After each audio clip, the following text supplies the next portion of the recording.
Okay, hello dears. Now we are going to continue chapter 2, which is specification errors.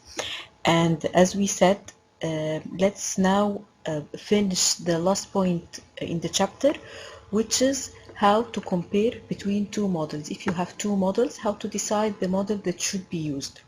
And actually, in order to compare between two models, we have to specify whether these models are nested models or non-nested models. So we first will start by distinguishing between the nested models and the non-nested models.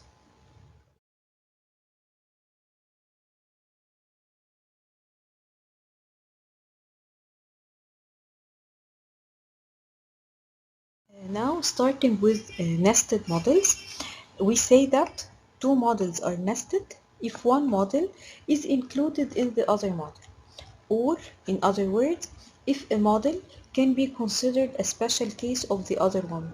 So, for example, we have here model A and model B. As we can notice, model B is already included in model A, or model A can be reduced to model B if beta 4 equal beta 5 equals 0.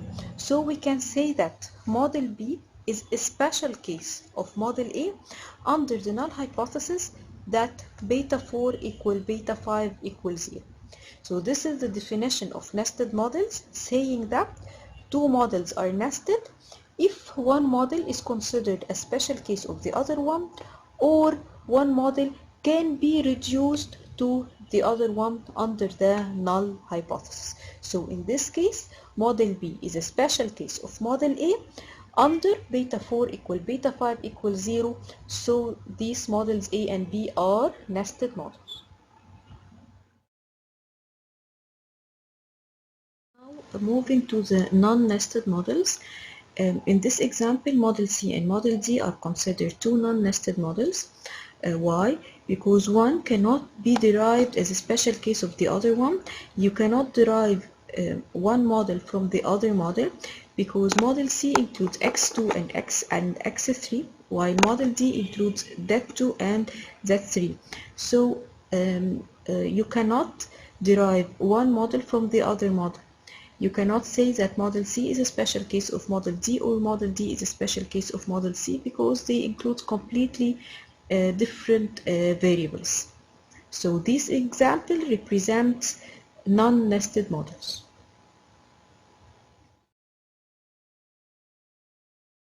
Now we have to take into consideration that the functional form may make two models non-nested, because, for example, in model E we have len z2 and len z3, while in model D, for example, we have z2 and z3.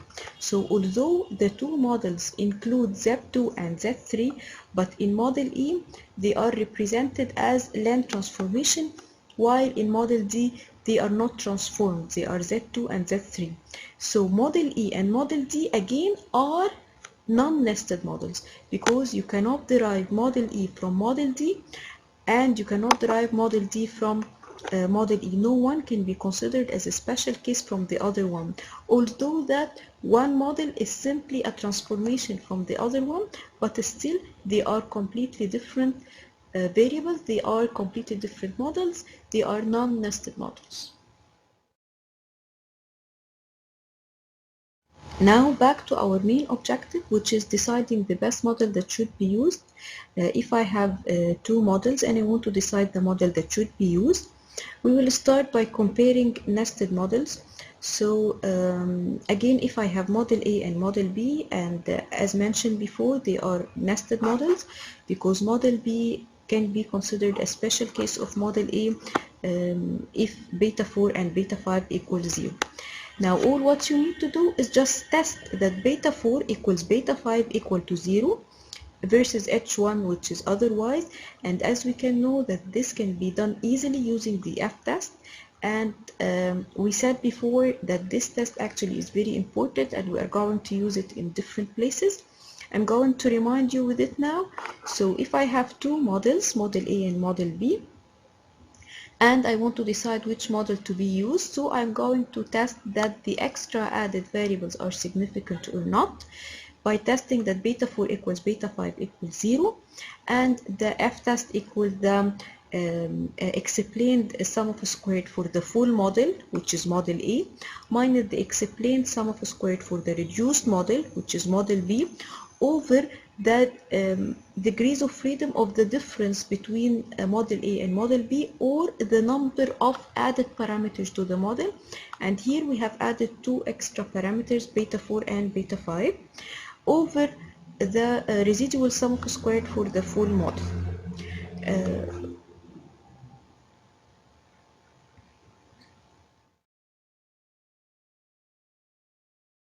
For the non-nested models, actually we have two approaches in order to compare between two non-nested models, the discrimination approach and the discerning approach.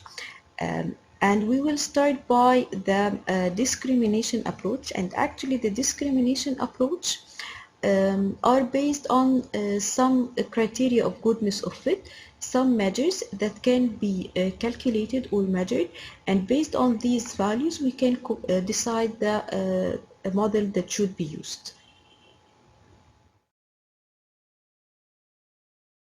And now, starting by the discrimination approach, as we said, it's based on some criteria of goodness of fit, or some measures that can be calculated and used to compare between models.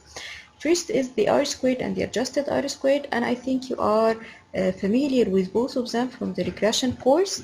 The new one is the archaic information criterion, or the IC, and actually the IC is a function in the residual sum of squared, the number of parameters, and the sample size.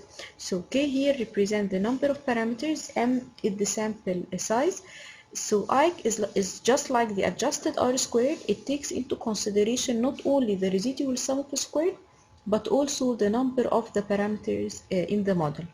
And as you can notice that the lower the IC value, the better the model. So I need a model with low value of I, because low value of I represent low value of residual sum of squared. And it is the same for the psi. Again, it's a function in the residual sum of squared, the number of parameters, and the sample size. And again, we need a model with the lowest psi value.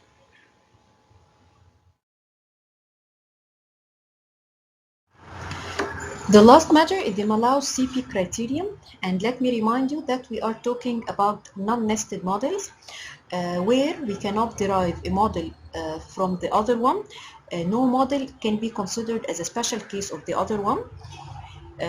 So assume that I have a model consisting of k regressors, and I have another model which contain only p regressors where p is less than or equal k. The Mallows CP criterion is again based on the residual sum of squared, and here we have to mention that the residual sum of squared is very important. It's the clue, it is the key in all the measures used in the discrimination approach. So it is a function in the residual sum of squared, the estimated variance, and the number of parameters and the sample size. The rule here is that I'm searching for a model where the CP equal P, equal the number of parameters in the model. So this 45-degree lines represented in the figure represent the adequate model, the best model, which gives a CP value that's exactly equal to the P value. So if I have two models, model A and model B, and I want to compare between these two models, which model should be used. So in this case, I will use model A, or we are going to say that model A is more preferable than model B. Why? Because its CP value is closer to the 45-degree line than the CP value of model B. So all what I need to do is just I have to fit the two models that I want to compare between them or choose between them, find the CP value or the Mallows CP value for each one of them. The one that gives you a CP value closer to this 45-degree line is the model that should be used.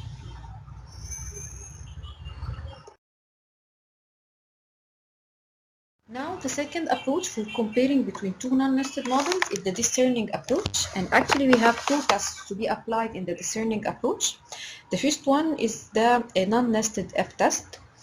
And let me remind you with the example mentioned before, where we have two models, model C and model D.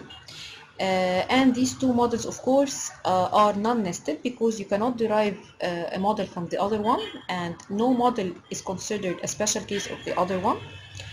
So how to compare between these two models, how to decide the model that should be used from these two models? If you have model C and model D, which one should be used? Which one is better? In order to answer this question, we will follow the steps of the non-nested F-test. The first step is we have to fit the nested model. And what is the nested model? The nested model is the full model. And by full we mean it is the model that includes all the regressors in both models. So in model C we have x2 and x3, while in model D we have z2 and z3. So we are going to fit a nested model, a full model, including all these regressors. So it includes x2, x3, z2 and z3. And we can notice from this nested model called F, model F, that if x2 and x3 are insignificant, this means that model D is better than model C, and vice versa. If z2 and z3 are insignificant, it means that model C is better than model D.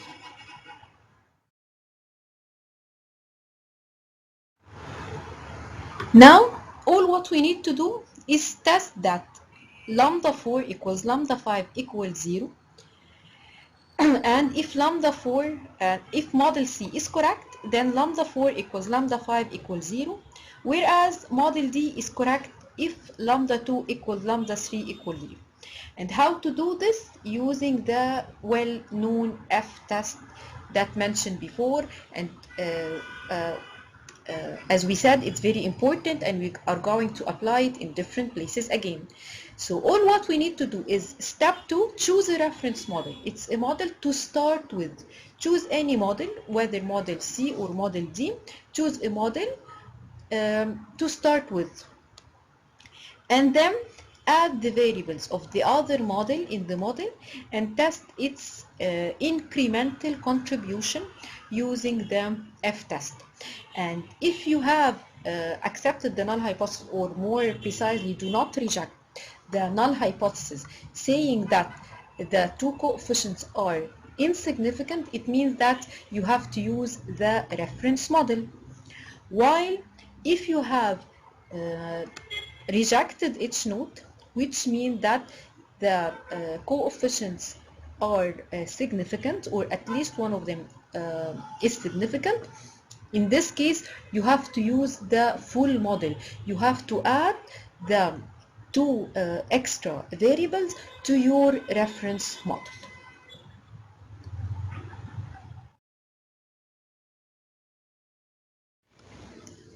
Now, what are the problems that may arise from using this non-nested F-test? There are three main disadvantages or three main problems from using this approach.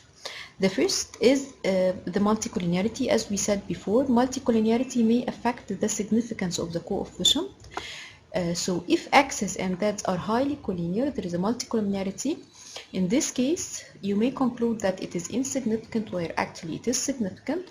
So the existence of multicollinearity, if x's and z's are collinear or are highly correlated, in this case, you may conclude or you may have misleading results resulting in wrong conclusion. The second problem is the choice of the reference model, the model that you will start with, may affect your final decision or your final conclusion. How? Because choosing the reference model depends on the researcher. I may choose a reference model, you may choose another reference model. So let us assume now that model C is the most important model, or the highly effective model, meaning that x2 and x3 are the most important variables. In this case, if I have started by model C, which includes x2 and x3 only, and I have tested the incremental contribution of model D including Z2 and Z3. Of course, I will conclude that Z2 and Z3 are not important, the coefficients are insignificant, and it's better to use model C only because it's the most important one. But now, if another researcher have started with model D, including Z2 and Z3, in this case, the researcher will test the incremental contribution of x2 and x3, which are actually the most important variables. In this case, he will conclude that x2 and x3 are significant, which means that they should be included in the model, meaning that you should use the full nested model. So, choosing the reference model may affect your final conclusion. And finally, the last problem is that sometimes it's not very meaningful to use the full nested model. It is meaningless, it is useless. My objective is deciding the best model, the model that should be used from C and D. Which one to be used, C or D? And I don't need to fit the full nested models. I want to decide the model that should be used from C and D. And I do not need to fit the full nested model. So these are the three problems or the three disadvantages from using this approach. And now we are moving to the second test in the following slide.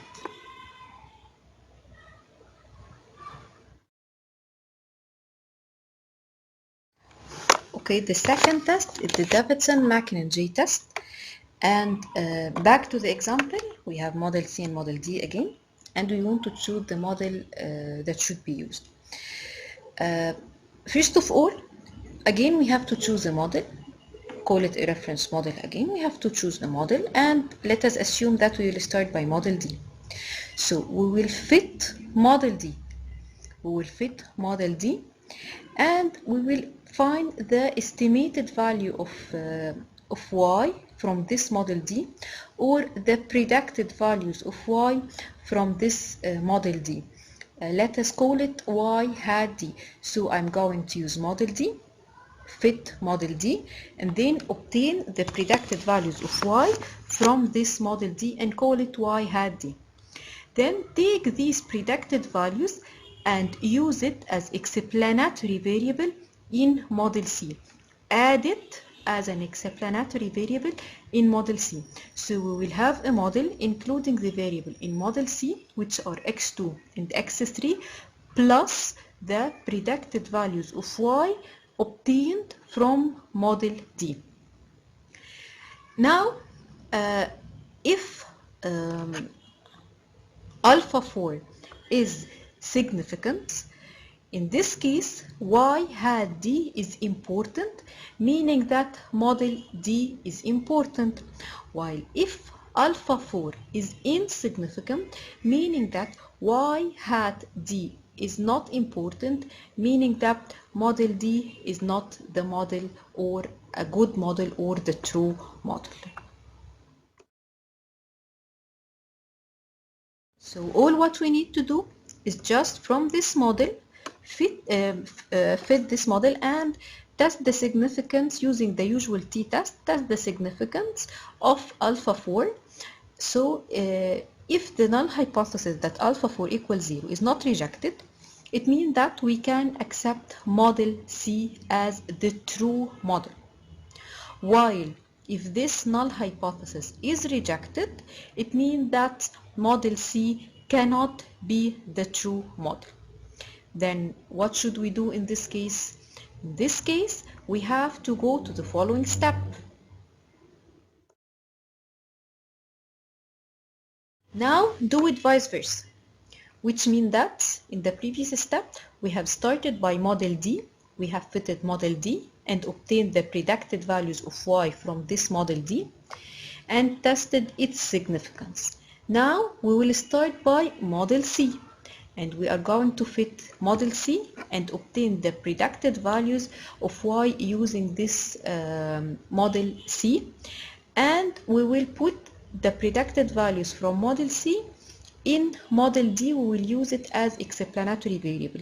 And again, we are going to test its significance, whether it is significant or not. Again, we are going to test the null hypothesis that beta 4 equal to 0.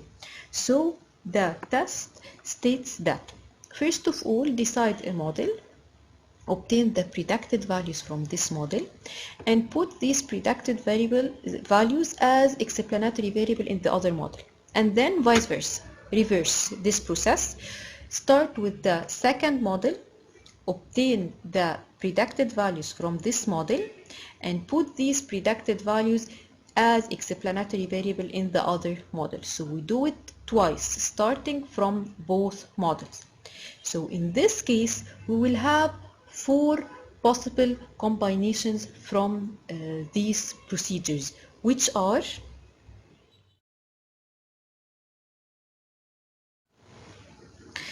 if we have rejected the hypothesis that alpha 4 equal to 0 and beta 4 equal to 0, in this case we have to reject both model C and model D. While if you do not reject that alpha 4 equal to 0 and beta 4 equal to 0, in this case we have to accept both models C and D. They are equal. Both of them are important.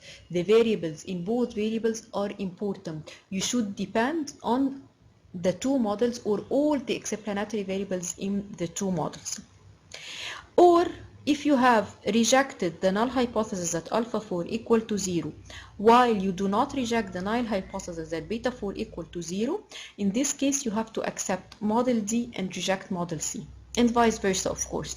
If you rejected the hypothesis that beta 4 equals 0 and you do not reject the hypothesis that alpha 4 equals 0, in this case you have to accept model C and reject model D. So again, the basic idea is start with the model, obtain the predicted value from this model, and test the significance or the importance of this predicted values in the other model. And reverse, vice versa. Use another model, obtain the predicted values from this estimated model, test its significance by adding it as explanatory variable in the other model. And finally, from these procedures you will have 4 possible outcomes: either reject, or do not reject, reject, do not reject, or do not reject, reject. And based on these outcomes you will decide whether to use both of the models. They are equal, both of them are really important, you have to depend on both of them, or you will reject both of them, or you will decide a specific one to be used.